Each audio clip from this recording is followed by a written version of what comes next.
Olá, sejam bem-vindas a mais uma aula. Como é que vocês estão, gente?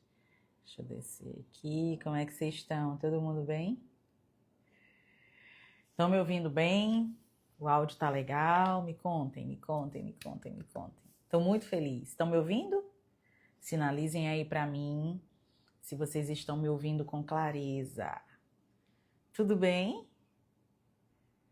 Sejam bem-vindas a mais uma aula maravilhosa. Essa aula será uma aula maravilhosa, uma aula muito esclarecedora. Como é que vocês estão? Estão me ouvindo? Sinalizem se estão me ouvindo.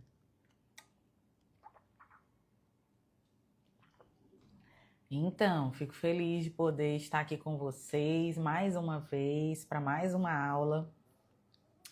E hoje a gente vai falar de um tema bem legal, um tema que eu sou muito suspeita, né? Porque eu adoro essas histórias. Se é para ser, se é para ser de mentirinha, então que seja o suprassumo do que há de melhor, né? Então, hoje a gente vai falar sobre a faéria. Eu vou colocar dessa forma para facilitar a pronúncia, para facilitar a compreensão de vocês. O nome não é faéria, o nome é fairy, né? Fairy. Mas fica difícil às vezes. Então a gente vai aportuguesar aí para chamar de faéria. E esse é um termo que eu não sei até que ponto vocês estão familiarizadas, né? Com o qual vocês estão familiarizadas. Mas é um termo fundamental. Se você não compreender o conceito de faéria, você vai ficar fazendo perguntas e rodando atrás do rabo, correndo atrás do rabo, né? Então hoje eu vou te explicar a importância de você conhecer o conceito de faéria para que você consiga orientar bem o seu filho durante as leituras que vocês vão fazer acerca de mundos encantados. Quando a gente se depara com uma história de mundo encantado, aí a casa cai para a maioria das mães. Muitas mães estão muito tranquilas e acostumadas a ler histórias que se passam no nosso mundo, com as nossas leis, com a nossa realidade. Então, teoricamente, nenhuma mãe vai ter dificuldade de conversar e de explicar alguma coisa de O Diário de um Banana para um filho. Por quê? Porque a história não força o imaginário em nada. A história não exige imaginação, a história não exige concatenação, relação de uma coisa com outra, não exige muito do nosso cérebro, não exige muito do nosso pensamento. Então, a mãe que vem de uma realidade de Diário de um Banana e afins, ela não tem dificuldade nenhuma quando o filho faz uma leitura e surge uma conversa, uma pergunta ou outra sobre alguma coisa. Porque a história se passa plenamente nesse mundo, com as nossas leis, com a nossa realidade. Então, a mãe não vai ter dificuldade nenhuma. Agora, quando essa mãe migra de O Diário de um Banana e ela passa a ler George MacDonald e ela passa a ler C.S. Lewis, ela passa a ler Tolkien, aí ela diz, isso é muito difícil. Por quê? Porque o que ela está lendo antes é realidade. Ela está lendo só realidade, realidade, realidade. Você não tem um exercício grande ou difícil de imaginação proposto daquela literatura. E quando você migra para autores clássicos que escrevem ficção faéria, você pira, porque você diz, meu Deus, o que é isso aqui? Eu não sei explicar, porque nem a própria mãe consegue entender o que é aquilo. Então hoje eu estou aqui para vocês que têm essa dificuldade, que têm me feito muitas perguntas, que têm me dito que têm dificuldade de ler George MacDonald, que é um dos meus 3 autores favoritos na vida. Ele é difícil para quem está nesse lugar que eu estou descrevendo. Se você sai desse lugar que eu estou descrevendo e você entra num lugar de clássicos, você entende que ele é o suprassumo. Então vamos aproveitar e chamar outras mães. Pega o aviãozinho que está aqui nesse canto da tua tela e envia, porque as alunas ainda não chegaram. Cadê a minha aluna MBC, turma 8, turma 6, turma 7, turma 5, turma 4, turma 3? Cadê a minha turma? Tem alguém aí? Pega esse aviãozinho aqui e envia para elas. Elas precisam estar aqui, elas precisam aparecer aqui. Vamos lá? Vambora, aqui, ó. Vambora, minha gente. MBC 5, MBC 6, MBC 1, ó, tem a Pasqueto, da MBC 1, pioneira. A MBC 1 foi a pioneira, foi a primeira turma.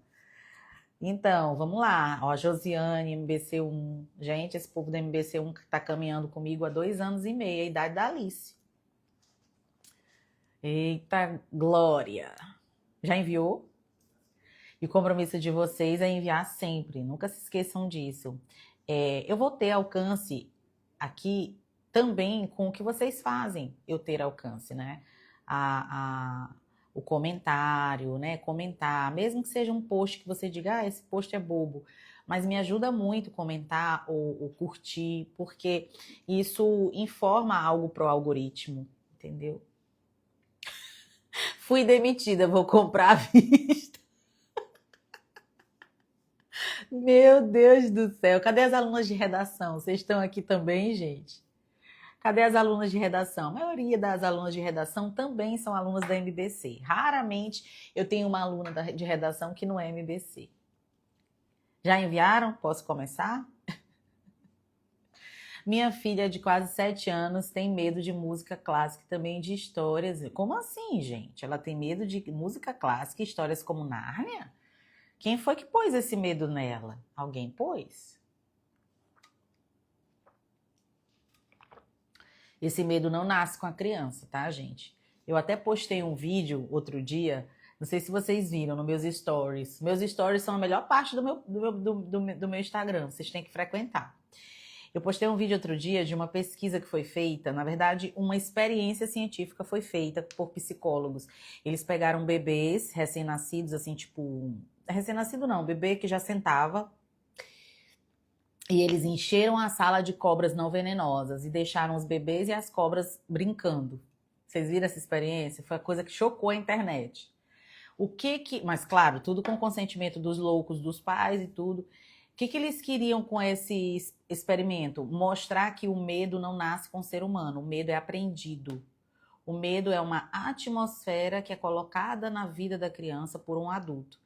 Então, se ela tem medo de música clássica, se ela tem medo de Nárnia, esse medo é uma atmosfera que foi trazida para a vida dela por algum adulto. Você tem que descobrir aí a raiz disso e acabar com isso, porque o medo, ele trava a vida de qualquer ser humano. Ninguém se dá bem na vida sendo medroso, tá bom? Então vamos lá, gente. O que é o Faéria, né? Eu postei acerca disso e muita gente me disse, isso é um jogo? Teve uma pessoa que colocou assim na postagem, isso é um jogo, professor? Eu vi que é um jogo, Faéria. Não. Faéria é uma palavra que deriva do inglês arcaico. Na verdade, o primeiro uso de faéria aparece no francês arcaico, que tem um pouco da mesma raiz do inglês arcaico. Então, essa primeira palavra, fa, né, ela indica fada. R-I-E, é ambiente. Então, o que é a faéria? Nada mais é do que o ambiente das fadas. Só que essa denominação filológica, né, só do significado da palavra, ela não basta. Então, muita gente veio, ao longo dos últimos 100 anos, descobrindo tecnicamente o que é o faéria.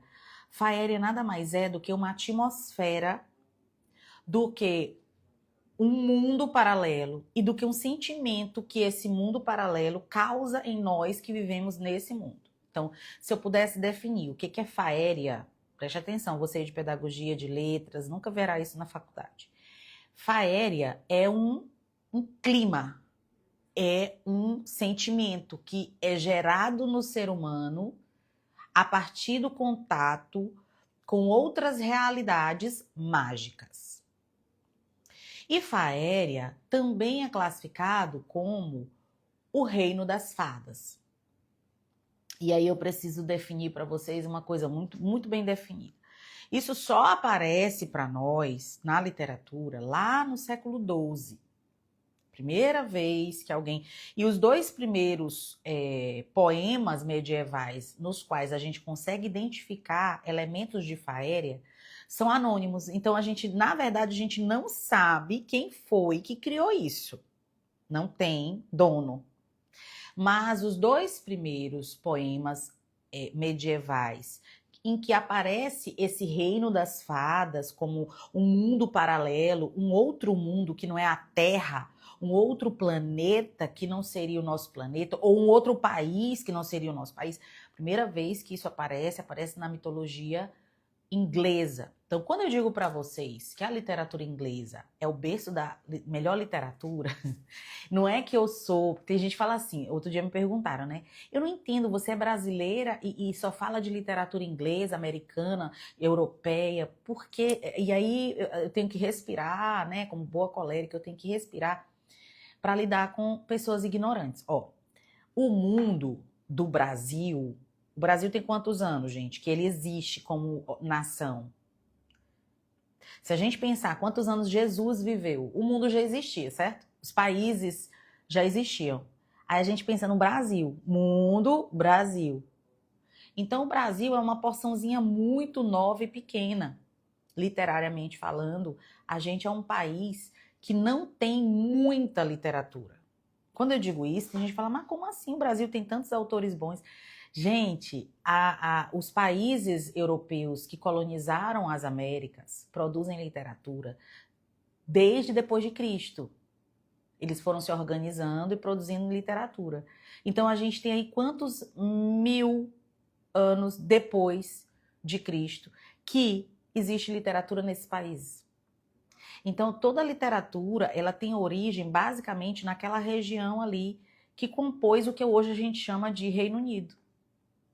Quando eu, dentro do curso de letras, eu decidi enveredar para me especializar, para estudar e me aprofundar nessa literatura, não é porque eu amo a Inglaterra, não é isso. É porque eu entendi historicamente a importância de entender, de compreender, de visualizar, de conhecer, de ler o que foi produzido ali naquela região, que posteriormente se tornou colonizadora.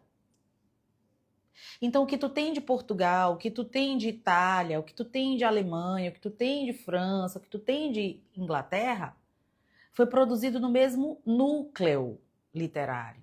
E depois isso foi se expandindo e chegamos a ser a América. Então, cada um estuda o que quer, cada um estuda o que gosta de estudar, e eu gosto de estudar a Inglaterra e toda a região da Grã-Bretanha, que vem dos bretões, que se coadunaram, que se juntaram com outros povos, e de lá vem tudo. Inclusive o conceito e os primeiros escritos de Faéria, que gera o que a gente tem hoje, contos de fadas. Então, da onde vem contos de fadas? Contos de fadas vêm da Europa. Ah, Lorena, mas existe registro de contos de fadas na China, mas não é a mesma coisa. Não é esse mesmo conto de fadas que você estuda aqui, entendeu? Porque toda civilização tem mundo mágico. Se você for para os indígenas, você vai encontrar contato deles com o mundo mágico. A criação de mundos mágicos é inerente ao ser humano. Eles já tentaram antropologicamente estudar como que surge isso. Não dá para encontrar o fio da meada. Por quê? Porque desde que o homem é homem, ele cria mundo mágico, ele cria mágica. Parece que para o homem tem uma raizinha dentro dele que gosta do que é sobrenatural. Vou colocar dessa forma.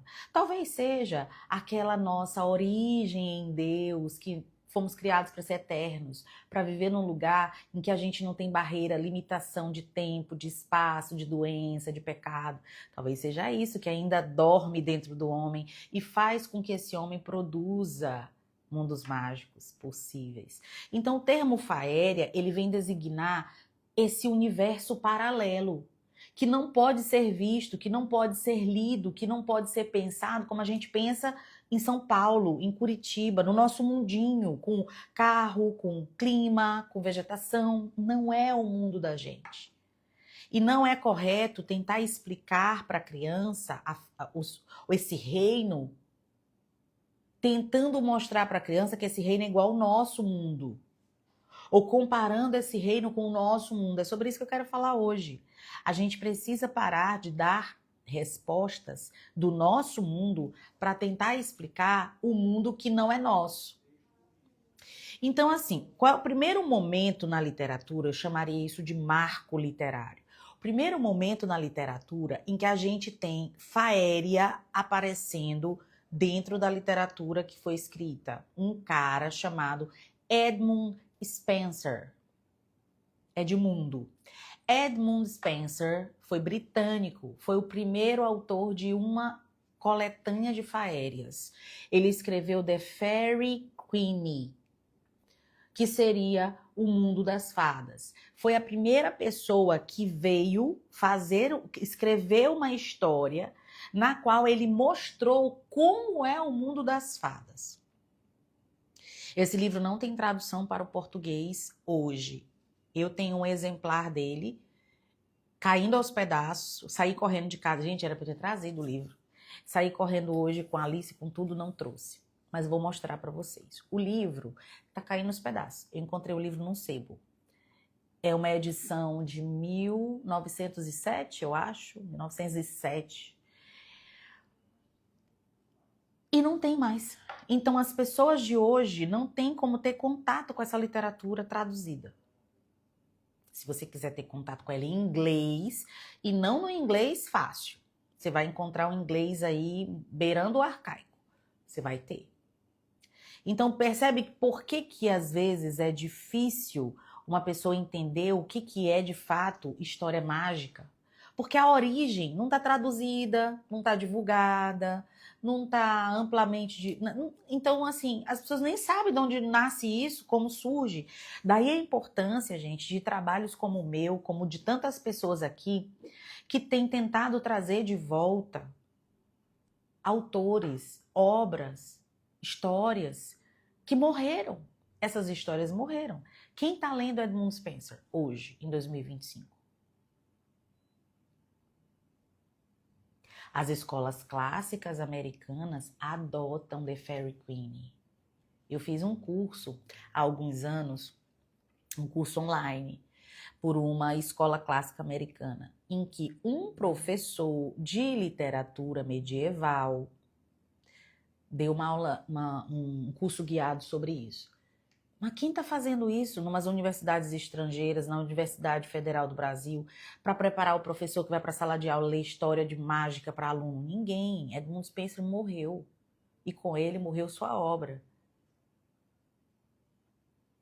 E aí você entende, né? A primeira pessoa que usa esse termo é um cara que viveu no século XVI, 1590. Edmund Spenser escreveu The Fairy Queen em 1590. Então, se eu pudesse dizer, Lorena, quem foi que inaugurou essas histórias de fadas, assim, com esse mundo? Não contos de fada, tá? Histórias de fadas, no qual você tem um mundo paralelo, para você entender gnomos, elfos, todo tipo de criatura da floresta. Edmund Spenser, The Fairy Queen. É um livro lindo. Mas se você acha Fantastes difícil, você vai desistir de ler Fairy Queen, porque é muito mais difícil. Né? Eu dei aula anteontem, sobre Fantastes no 5º ano aqui. Aí uma pessoa falou assim para mim, você é louca, você dá esse livro para criança de 5º ano, eles têm 10 anos? Sim. Quando esse livro foi escrito, ele era lido para bebês, ele era lido para crianças da idade da minha. Quando o MacDonald escreveu aquilo ali, gente, quem lia aquilo ali não era adulto, não. Quem lia aquilo ali, ele escrevia para criança. Então, aquele livro ali, há 200 anos, era uma criança que lia e entendia. Hoje eu tenho um curso no qual um dos módulos é sobre esse livro para adultos. E os adultos às vezes não entendem. Vocês percebem o buraco negro em que a gente está enfiado? Em termos cognitivos, de inteligência, de imaginário. Então, se você acha Fantástico difícil, se você acha Senhor dos Anéis muito rebuscado, você vai desistir de Fairy Queen. Por quê? Porque é o supra-sumo, assim, tipo, é muito mais. É 3 vezes, 4 vezes mais Fantásticos. É louco. É psicodélico. É um mundo paralelo. E eu tenho certeza de que as pessoas que conseguem digerir livros como Fantásticos, livros féricos, né? Fairy books. As pessoas que conseguem digerir são pessoas que conseguem ler bem o Apocalipse. São pessoas que conseguem fortalecer muito bem a sua fé num mundo vindouro que vai ser mágico. O céu vai ser mágico. As ruas do céu são de ouro. Você tem noção do que é você caminhar numa rua, sabendo que ali é ouro? Você já viu a quantidade de pedras preciosas descritas como arquitetura do céu? Você só vê diamante, minha filha. Você só vê esmeralda. Mas você tem noção de que ali você vai ter todas as pedras preciosas, todos os mármores, todos os granitos, todas as gemas maravilhosas que estão na nossa terra e que também não estão. A gente vai viver nesse mundo. Então, se você não consegue digerir Fantásticos, The Fairy Queen, você não consegue entender o que é o céu. A maioria da cristandade moderna não faz ideia, não consegue ter um glimpse, um vislumbre do que é o céu. É por isso que muita gente se desvia, é por isso que muita gente vive uma fé muito capenga. Porque não consegue ter no seu imaginário que se morrer agora, vai acordar nesse lugar. Então, a gente, quando lê história de Faéria, a gente começa a ter o nosso cérebro alargado em relação à imaginação. E lá em Edmund Spencer, em 1590, quando ele cria The Fairy Queen, ele rompe todos os limites que existiam em relação ao imaginário. Ou seja, cara, tudo é possível no mundo das fadas. Mas, Lorena, como que... Não existe como no mundo das fadas. Essa pergunta como pertence ao nosso mundo. E é exatamente esse o cerne de Fantásticos. A Nodos passa a história inteira tentando entender como. Ali é a vida do cristão, né? A gente passa a vida inteira tentando entender como uma coisa pode ser possível. Como isso aqui pode existir? Como? Porque a nossa vida de razão, de cartesiana, de materialismo, nos coloca no piloto automático do como. E a gente está passando isso para as crianças. As crianças não são assim. As crianças só se tornam como na idade da razão. Até elas chegarem à idade da razão, as crianças não querem saber como. Elas querem saber o quê. Então, o Edmund Spencer, ele vem para responder o quê.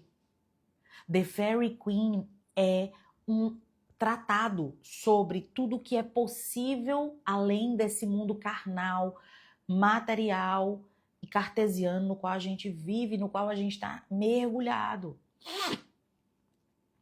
Então, em 1595, Edmund Spencer estabelece The Fairy Queen e se espalha por toda a região britânica e se torna o principal livro de Faéria do mundo. É o primeiro que escreveu. Em 1595, um autor chamado William Shakespeare escreve a peça A Midnight Summer Dream, Sonho de uma Noite de Verão. Vocês já leram Sonho de uma Noite de Verão? Eu já falei para vocês que eu vou lançar um curso sobre Shakespeare um dia. Vocês vão amar Shakespeare como eu amo Shakespeare. Vocês vão se encantar por Shakespeare como eu sou encantada por ele. Todo ano eu releio, todo ano eu visito. Shakespeare escreve uma peça na qual ele fala de um reino paralelo ao reino grego de Helena, né, de Lissandro, um reino paralelo de Oberon e Titânia.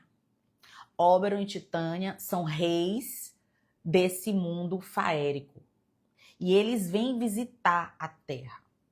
Quando eles chegam aqui, eles encontram ali na região de Atenas, na Grécia, 2 casais, 4 pessoas. Essas 4 pessoas estão num tal de Ama no Amo, sabe aquele poema Quadrilha? Já leu aquele poema? Quadrilha, pronto, é aquilo ali. Quadrilha foi inspirada em Sonho de uma Noite de Verão. Então, Shakespeare, em 1595, pega o que Edmund Spenser escreveu em 1590 em prosa e ele coloca isso no teatro. Então, qual é a primeira vez em que o povo, em algum lugar do mundo, na Inglaterra, tem contato com esse mundo de Faéria, que é um mundo paralelo ao nosso, que é um mundo que tem leis próprias, que tem uma geografia própria? Qual é a primeira vez em que isso acontece? De forma popular, com a peça Sonho de uma Noite de Verão de Shakespeare, que é encenada no teatro e que roda, né, a região da Inglaterra toda e passa-se a conhecer esse mundo das fadas de maneira mais, inclusive, cômica, porque a peça é considerada uma comédia. Ela é classificada como comédia porque existem atrapalhos lá. Existe um personagem maravilhoso chamado Puck. Puck é o grande lance da peça, é o doido, é o duende maluco. E é a primeira vez que as pessoas protestantes da Inglaterra, religiosas, têm contato com esse mundo das fadas que tem um duende chamado Puck, que faz uma doidice e outra ali. Então, a Faéria aparece para os ingleses e de lá ela é exportada para o mundo inteiro, em vários outros autores. Deu para entender? Então, o que é a Faéria?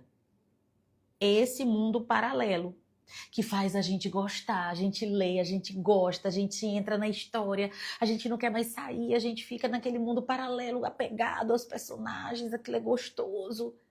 Faéria não é o nosso mundo. As leis de Faéria não são as leis do nosso mundo. Faéria não é um mundo no qual 2 mais 2 é igual a 4, no qual a lei da gravidade existe, no qual nada do que tem no nosso mundo se aplica à Faéria. Então, quando você entende isso, você percebe que todas as histórias que são de Faéria, que são de fadas, não contos, tá, gente? Não confundam contos de fadas com histórias de fadas. Na aula 1 da MBC Contos de Fadas, eu expliquei para vocês que existem 2 categorias: contos de fadas e histórias de fadas. Falei de Faéria.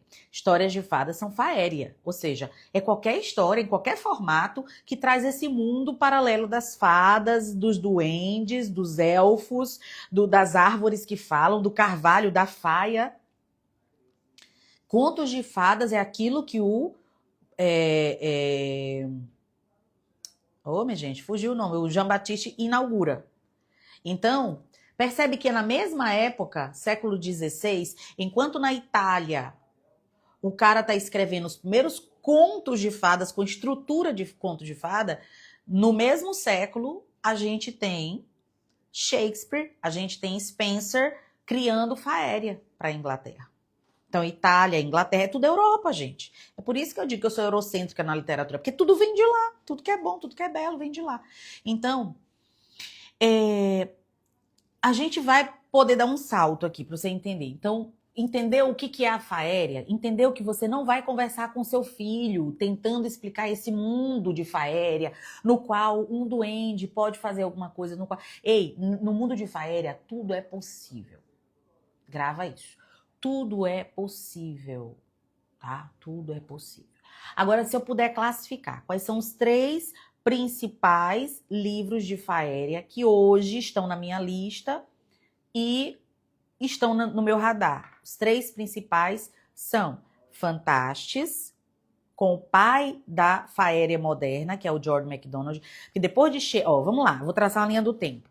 É do Edmund Spenser, The Faerie Queene, Shakespeare, Sonho de uma Noite de Verão, George MacDonald, Fantastes, Tolkien, Lewis. Ok? São esses os caras de Faéria. Ah, tem um ou outro? Tem um ou outro fora. Mas assim, os melhores, os que fizeram isso com maestria, são esses caras. Nós temos cinco grandes nomes. É um quinteto maravilhoso. Spencer, Shakespeare, MacDonald, Tolkien e Lewis. E aí, assim, quando o George MacDonald cria Fantastes, ele cria Fantastes diferente do Tolkien e do Lewis. O que é legal na Faéria é que essas histórias mágicas desse mundo paralelo, que é geográfico, ele é diferente em cada um, mas ele tem algo em comum. A atmosfera mágica, a falta de limites do nosso mundo, a possibilidade múltipla de personagens. Quem é personagem? Todo mundo pode ser personagem. Uma árvore é personagem. No George MacDonald em Fantastes, gente, o vilão da história é uma árvore. Entendeu? Uma árvore. Então, quem pode ser personagem? É só pessoa?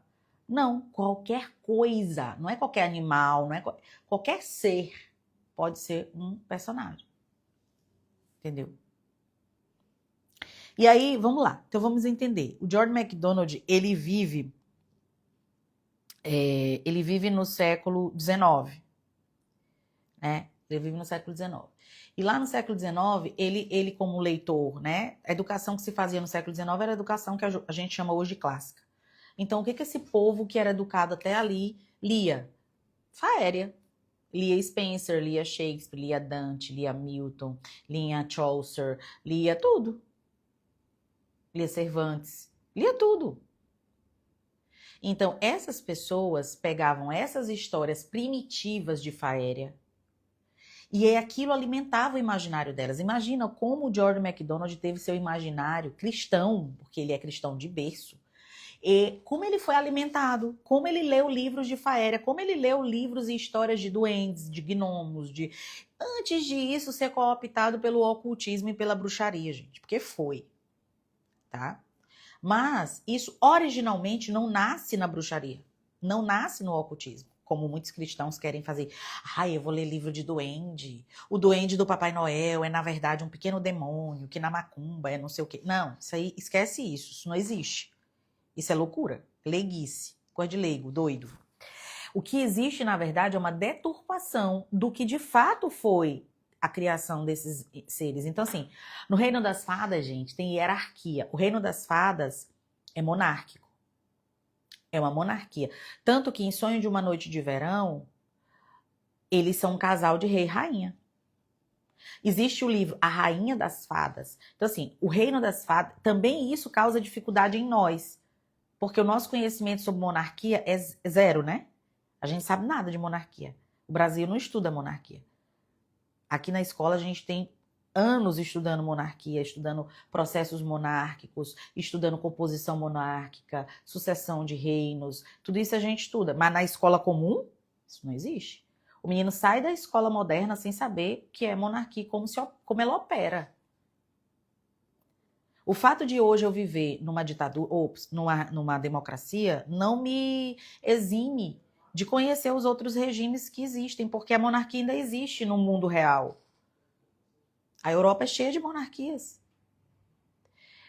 E o Reino das Fadas é monárquico. Uma outra coisa que me deveria fazer o crente conhecer melhor a monarquia. O céu é monárquico. Jesus é o príncipe da paz. Ele não é o primeiro-ministro, ele não é o presidente, ele é o príncipe da paz. Rei dos reis. Nós seremos o que no céu? Reis. Nós no céu não seremos pessoas comuns. Porque se Jesus é o rei dos reis, quem são esses outros reis do qual ele é rei? Os que ele comprou com sangue e lavou e entregou a Deus sem perder nenhum. Então o céu é um ambiente, uma atmosfera monárquica. Isso está amplamente descrito na Bíblia. Deus, quando dá o primeiro governo humano na Terra, ele não estabelece um presidente, ele não estabelece um primeiro-ministro, ele estabelece um rei. Então, qual é o governo favorito de Deus? Monarquia. Todo crente deve ser monárquico. Porque é na monarquia que a gente entende o conceito de subserviência, de submissão, de rendição. do qual a Bíblia fala. Eu só consigo me render quando eu entendo que eu não tenho direitos iguais. Quando eu entendo que eu sou súdita de um rei que tem todo o poder. Nós temos poder, mas ele tem todo o poder. Ter poder é diferente de ter todo o poder. Existe alguém maior.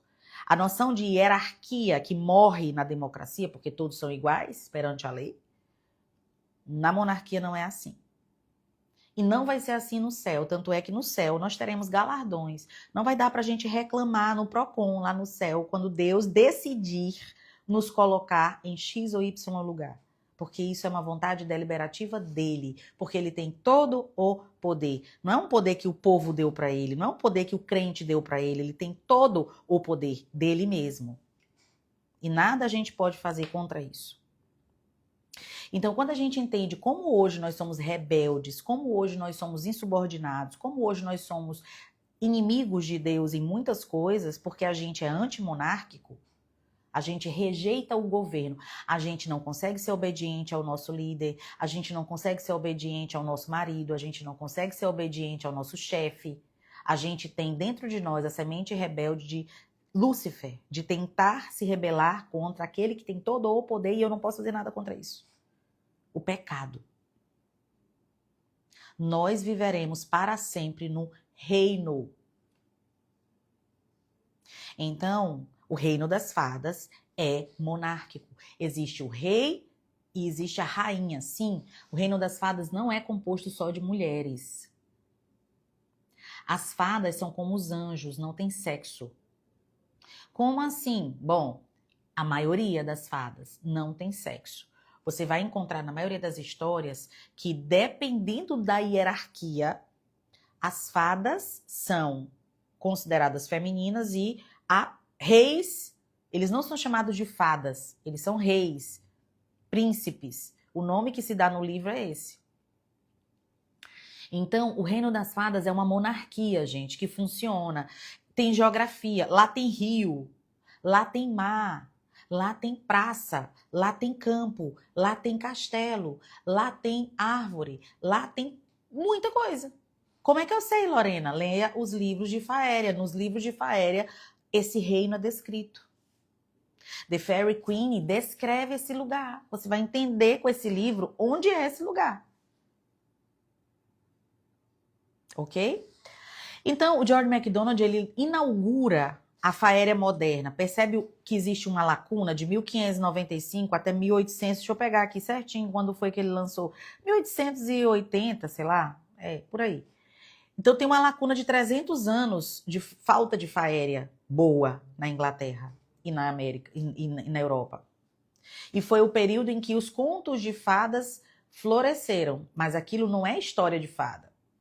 Porque nas histórias de fada, gente, o ser humano é adjacente. Ele nunca vai ser protagonista. Nas histórias de fadas, os protagonistas e a história como um todo, ela tem como principal tudo do mundo das fadas. E quando aparece o ser humano é secundário. Tá? Então, o George MacDonald, ele escreve A Chave Dourada, ele escreve Fantastes e ele escreve A Princesa... Ai, gente. Esqueci agora. Irene, me lembra aí. Então, quando ele escreve, eu tô tendo isso agora, ó. Vou já medir minha B12, medir como é que tá, porque a memória tá, de vez em quando, tá assim, fog, né? Então, ele escreve esses 3 livros. Aí teve gente que falou assim pra mim, Lorena, eu não consegui ler A Chave Dourada e entender. A Princesa e o Goblin. Eu não consegui entender A Chave Dourada, porque A Chave Dourada, junto com o Fantástico, junto com A Princesa e o Goblin, são a trilogia moderna de Faéria. Se você não está acostumado a ler histórias de Faéria, se você nunca leu Shakespeare, se você nunca leu, você vai ter dificuldade. Se o primeiro que tu pegar for o George MacDonald, porque foi o primeiro que no mundo moderno inaugurou a Faéria, foi ele. Na verdade, esses 3 foram os principais, tá? Mas o George MacDonald escreveu uns 30 livros, eu tenho lá em casa... Gente, eu tenho muito, acho que eu tenho todos os livros dele. E ele tem, sei lá, 4 livros traduzidos só. De 33, eu acho, sei lá. Eu vou conferir e vou dar pra vocês, vocês gostam, né, desses números. Então ele inaugurou com 3 livros só. E aí, aqueles livros eram lidos por crianças pequenas, crianças de 6 anos, crianças de 8 anos. A mãe lia aquilo ali pro filho. E todo mundo entendia. Porque todo mundo tinha uma inteligência muito alta na época em que ele lançou isso. Hoje o QI baixou. As pessoas não conseguem imaginar.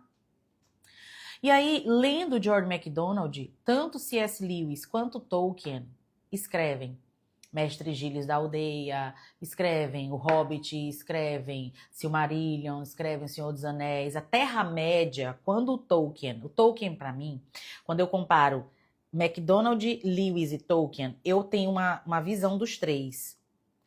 Dos 3, o MacDonald é o pastorzão. Sabe aquele cara que não tá preocupado com engenharia de nada? Ele só quer que tu imagine, que tu não peça explicação de nada, que tu não pergunte como nada, que tu só ouça e veja aquele mundo. O Tolkien, por uma questão de característica até de personalidade, o Tolkien é o engenheiro de Faéria. Como assim?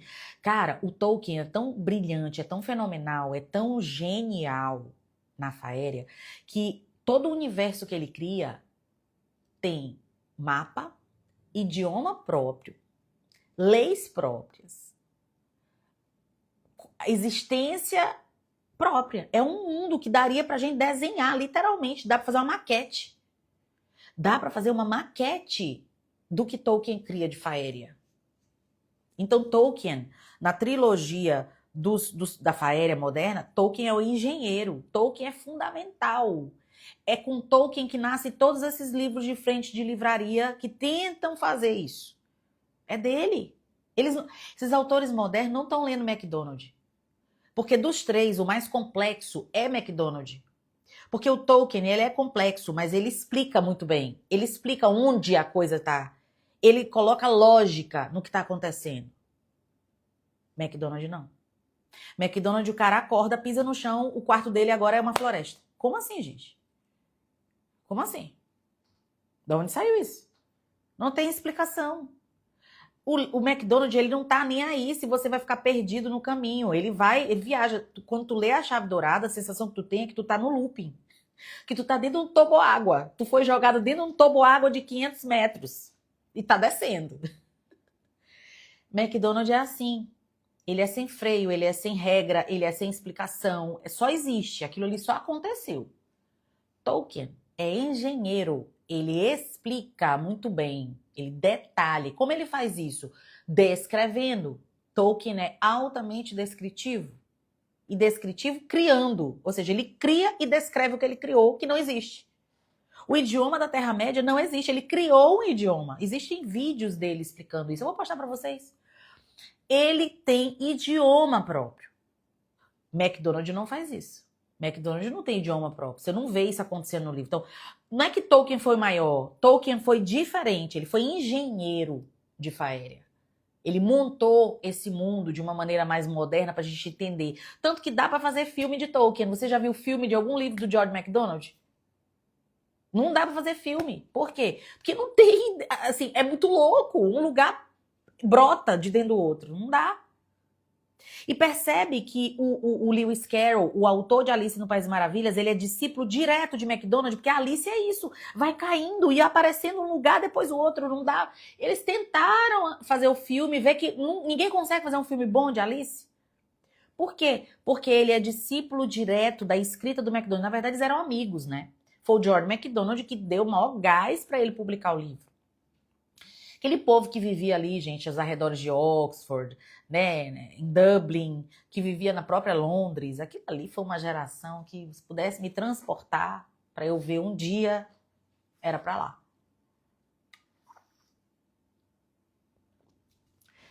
E você acha que Star Wars não deriva diretamente de Tolkien? Você acha que o cara que cria Star Wars, ele não leu Tolkien, ele não viu toda essa engenharia bem construída de lugar, de idioma, de regras, de leis, de... tudo que a gente está vivendo hoje nasceu daí, do mesmo berço. E quando Lewis cria Nárnia, beleza, onde é Nárnia? Pergunta de $1 milhão, onde fica Nárnia? No Reino das Fadas. Nárnia é Faéria, gente. Não, é um lugar físico que tem habitantes típicos, que tem clima. Nárnia tem inverno, tem verão. É um lugar. É um lugar. Mãe, onde é Nárnia? Ah, filha, é um mundo paralelo ao nosso. Dá para eu ver no mapa? No nosso mapa, não. Porque as pessoas aqui do nosso mundo não conseguem identificar ainda. Não tem equipamento suficiente para isso. Como é que uma mãe pode perder uma pergunta dessa, uma oportunidade maravilhosa dessa de lançar uma dessa pro filho? A mulher de 40 anos perder pro filho uma pergunta dessa? É inadmissível. Então, gente, deu para entender o que é Faéria? Estamos aí com 45 minutos de aula, 350 pessoas ao vivo numa quinta-feira. Ô, glórias! Então, quando você for tratar de Faéria com seu filho, a primeira coisa que você tem que entender, não usa o mundo real como parâmetro. Não usa. Porque não dá, não vai dar. Vai chegar uma hora que vai dar nó. Porque o mundo de Faéria é um mundo próprio, é um mundo pessoal, é um mundo... Ele coexiste, ele coexiste. Ele coexiste. O céu existe, mas a gente não pode ver. Sim. A essa hora no céu não tem anjo lá? Tá acontecendo coisa lá, não tá? Tá. Só que o tempo do céu é o mesmo tempo nosso? Não. Então o tempo de Nárnia não é o mesmo tempo nosso.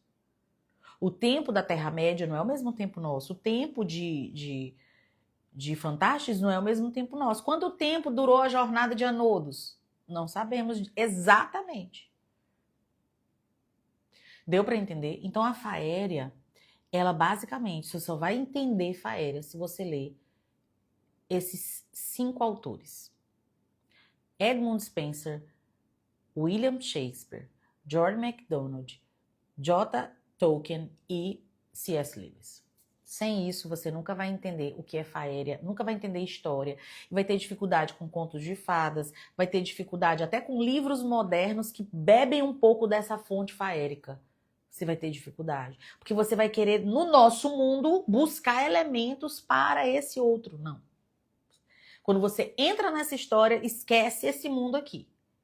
Essa história agora é outro mundo, é outra lei, é outra regra, é monarquia, entendeu? É outro mundo. Você vai entrar nele e vai explicar as coisas para o seu filho pensando em como é lá.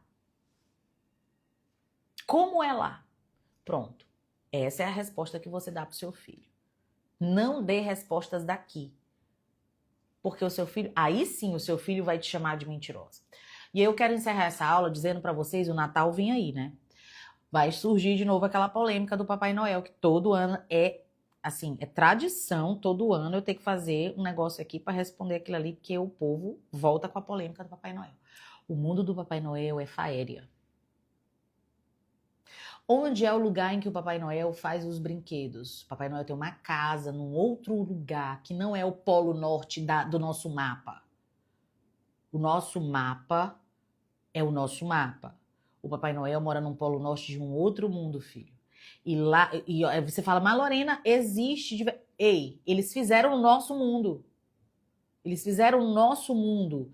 Mas a verdade é que é uma história faérica. Tem duendes que ajudam o Papai Noel a distribuir os presentes, a embrulhar os presentes. Existe toda uma faéria por trás. Alice no País das Maravilhas é um livro escrito pelo discípulo principal do George MacDonald, que é o Lewis Carroll. Então, sim, é faéria pura. Onde é o País das Maravilhas? Fica debaixo de Oxford, porque elas estavam no jardim de Oxford quando Alice dorme e tem um sonho. Esse lugar tá lá debaixo de Oxford? Não. Mas para ir para esse lugar indo por Oxford é fácil. Assim como Lúcia entrou num guarda-roupa na casa do tio dela na Inglaterra e saiu em Nárnia. Assim como, entendeu? Então, assim, a passagem, pouco importa a passagem. O acesso a esse mundo pode ser como Anodos. Dormiu e quando acordou estava em Fantastes. Recebeu uma chave de uma fada e viajou. Não tenta explicar com o nosso mundo que vai falhar miseravelmente. Na verdade, gente, a maioria dos crentes dos 2 últimos séculos se converteram não só ouvindo a pregação e lendo a Bíblia, mas, sobretudo, lendo histórias alegóricas da literatura clássica, na qual a jornada do cristão podia ser a jornada do personagem. Entendeu? A jornada de Anodos é a jornada do cristão. O que é o anel atrás do qual todo mundo corre? Então, essas alegorias, os homens de antigamente eram tão inteligentes que eles entendiam e eram iluminados acerca de verdades do evangelho, lendo literatura comum. Hoje, os crentes estão dizendo que ler literatura comum é pecado. Percebe? Mas Deus, em toda geração, ele tem os seus que ele levanta para dizer: isso está errado. Essa literatura não é do diabo.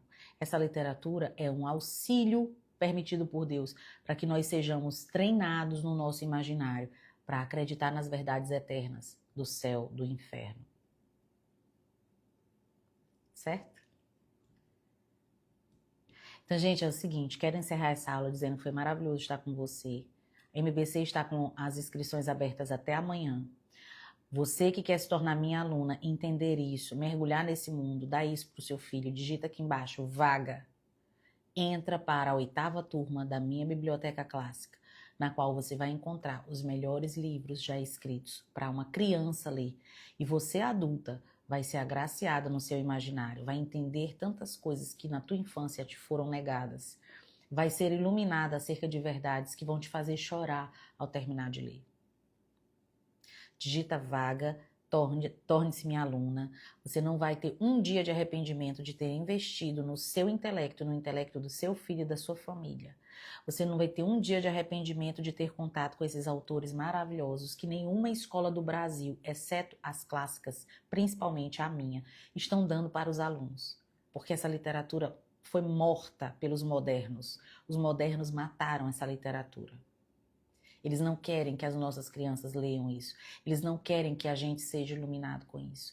Eles não querem receber isso, porque isso nos leva para a beleza, nos leva para o que é belo, para o que é bom, para o que é verdadeiro. E nenhum revolucionário moderno quer beleza, verdade, bondade no coração das pessoas. Torne-se minha aluna hoje. Até amanhã. As inscrições estão abertas para você começar a entender esse universo e o seu filho ser salvo de ler porcaria, de ler cocô, que é o que tem na frente da livraria e nas listas de escolas comuns. Você vai dar o melhor do que existe, do que já foi escrito. O que formou as mentes mais brilhantes do mundo vai ser o que vai formar a mente do seu filho. O seu filho vai ler o que grandes homens do passado leram. E isso vai ser para sempre gravado na memória dele. Isso ninguém vai poder roubar dele. Um tênis, o ladrão rouba. Um celular, o ladrão rouba. Mas o contato com histórias como essas é inroubável. É uma herança que ninguém vai poder tirar do seu filho. E você vai ser o instrumento que Deus vai usar para trazer isso para a vida dele. Tá bom? É isso que eu estou aqui fazendo. Tentando te mostrar o quão poderosa você é na sua maternidade, ao ponto de poder formar um intelecto enorme, brilhante, com as melhores histórias. Digita vaga. Na minha bio, o link está ativo. Boleto parcelado foi liberado. Então, se você começou a preencher o cadastro do boleto, não terminou, entra lá de novo, preenche o cadastro e submete para ver se você é aprovada para parcelamento inteligente. Se você não tiver como pagar, chama o suporte, chama o meu direct. A gente envia 3 links, 7 links, 5 links, como você puder pagar. Entra, essa vai ser a última turma em que você vai pagar um curso e levar 3. Os 12 clássicos que todos precisam ler, mitologia grega para crianças e contos de fadas. A partir de sábado, depois de amanhã, cada curso desse vai ter um preço separado. Isso vale para você que já é minha aluna e quer renovar a sua assinatura, quer renovar a sua permanência nesses cursos que só crescem. Você tem até amanhã para renovar pelo valorzinho de R$ 497. Divididos é até 12 vezes. Se você não quiser renovar, pode renovar depois, mas já com valor reajustado, tá bom? Então, gente, vou encerrando por aqui. Essa aula vai ficar gravada. Compartilhe essa aula com o máximo de mães que precisam mostrar isso para os seus filhos, que precisam se tornar minhas alunas, que precisam vir para o meu time para beber disso, para poder trazer para casa essa água. Entendam? É assim que a mãe vive. Ela vai lá no poço, busca água e traz para casa. Essa alegoria bíblica é visível nos nossos dias. Você é aquela mulher que sai com um cântaro seco, volta com ele vazio, com a melhor água para fornecer para os seus filhos. Tá bom? Então, até amanhã as inscrições estão abertas. Beijo, fiquem com Deus. Tchau, tchau.